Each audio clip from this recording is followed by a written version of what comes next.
নমস্কার। আজকে 5ই সেপ্টেম্বর। আমরা সকলে জানি আজকের দিনের বৈশিষ্ট্য কি।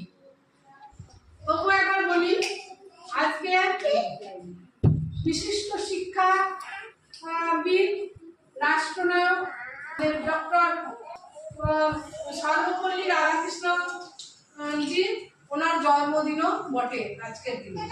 তো আমরা আজকের দিনটাকে কেন শিক্ষক দিবস হিসাবে পালন করি সেইটা নিয়ে বিচার কথা বলবো। তার আগে প্রত্যেকটা শিক্ষক, শিক্ষিকা, শিক্ষা বন্ধু তাদের প্রতি জানাই আমার শতকোটি প্রণাম ও ভালোবাসা, অভিনন্দন, শুভেচ্ছা। ফুল দিয়ে জানাই তোমরা একটা করে খাইবা। হ্যাঁ,